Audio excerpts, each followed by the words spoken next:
সুপ্রিয় দর্শক মণ্ডলী, আসসালামু আলাইকুম। এটা হচ্ছে কৃষি এগ্রো নার্সারিতে আসছি। দেখতে পাচ্ছেন কৃষি এগ্রো নার্সারি। কৃষি এগ্রো নার্সারিতে পক্ষ থেকে সুস্বাগতম। তে কৃষি এগ্রো নার্সারির সেই ভাইয়ের সাথে কথা বলবো, আমিরুল ভাই।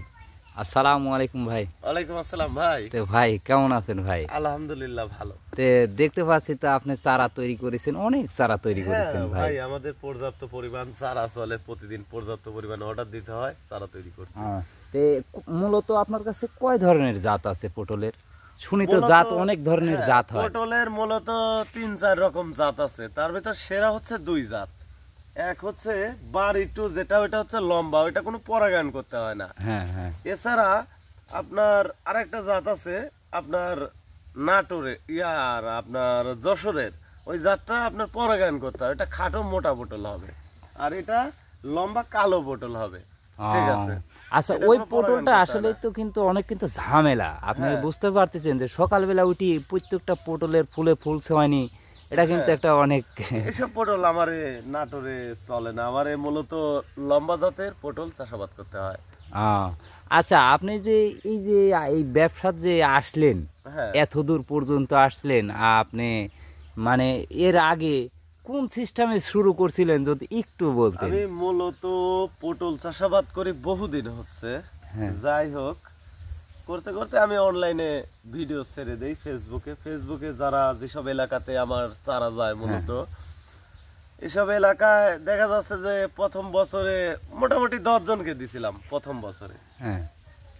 আল্লাহর একটা অশেষ রহমত, ওই 10 জনের দ্বারাই দেখা যাচ্ছে ওই 10টা এলাকা থেকে আমার পরবর্তী রিব্যাক পাইছে। এক একজনের দেখা যাচ্ছে যে 20 বিঘা জমি, 10 বিঘা জমি, এই যে দেখতে পাচ্ছেন ফোনে অটোমেটিকলি একের পর এক ফোন দিচ্ছে। যাই হোক,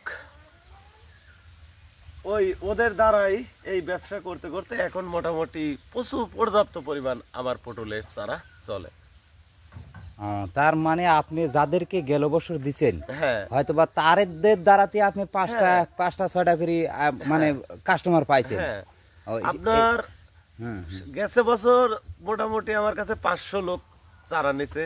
500-র ভিতরে মনে করেন যে আমার একটা টার্গেট 500ই আমার কাছে আসতে হবে। কি জন্য আসতে হবে? আমার জাত ভালো, এই কারণে আমার কাছে দ্বিতীয় বছর আসতেই হবে।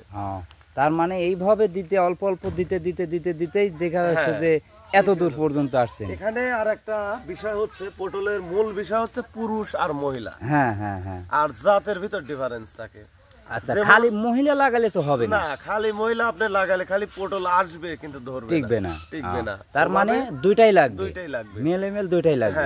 এই দেখেন চারাগুলি, আমি পুরুষ চারাটা, এইগুলি সম্পূর্ণ পুরুষ চারা, আর এইগুলো হচ্ছে পুরুষ চারা আর এইগুলো হচ্ছে মেয়ে চারা। আমি আলাদা আলাদা করে রাখছি, কারণ হচ্ছে একটা কৃষক আমার কাছ থেকে চারা নিয়ে যদি ক্ষতিগ্রস্তর মুখে হয়, তখন ওই কৃষকটা পর্যাপ্ত পরিমাণ ধরা খাওয়ার সংখ্যা থাকবে, মানে কষ্টও পাবে, গালি দিবে। আর আমি যখন ভালো একটা মাল দেব, ওই কৃষকের দ্বারা আমি 10টা কাস্টমার পাবো। ভালো হলে তো অবশ্যই, যে আমি যদি তো গল্প করবো যে ভাই আমার এরকম লিয়েছিলাম এক ভাইয়ের থেকে, আমি অনেক লাভবান হয়েছি, দেখা যাচ্ছে আমার কথা শুনে এরকম আরো লোক এইভাবেই আসছেন, এরকম আরো পাওয়া যাবে। সে কারণে আমাদের সারা ব্যবসা জিনিসটা ভাই একদিনের হয় না, বহু দিনের হয়। সেক্ষেত্রে আমরা আলাদা আলাদা করে পটলের চারা দেখেন তৈরি করেছি। যে যে যাচ্ছে, অর্থাৎ যদি কয় যে পরাগানে পটল লাগবে দিতে পারবো, সমস্যা নাই। যদি বলে যে পরাগান ছাড়া পটল লাগবে, তাও দিতে পারবো, সমস্যা নাই। তবে একটা জিনিস কি কৃষককে অনুরোধ করবো, যে পটলটায় পরাগান করতে হয় না, এই পটলটা আপনারা চাষাবাদ করবেন, তাতে ভালো লাভজনক হইতে পারবেন। আর যদি আপনি পরাগানের পটল চাষাবাদ করেন, তাহলে যে কষ্ট স্বীকার করে নিয়েই আপনার ওই পটল চাষ করতে হবে, অর্থাৎ যশোরের পটলটা। সুপ্রিয় দর্শক মণ্ডলী, শুনলেন আমিরুল ভাইয়ের কথাবার্তা। আপনারা যদি বাড়িটু পটলের চারা যদি সংগ্রহ করতে চান, তাহলে স্ক্রিনে দেওয়া যে নাম্বার থাকবে, সেই নাম্বারে আমাদের সাথে যোগাযোগ করতে পারেন। সুপ্রিয় দর্শক মণ্ডলী, ভালো থাকবেন, সুস্থ থাকবেন। আসসালামু আলাইকুম।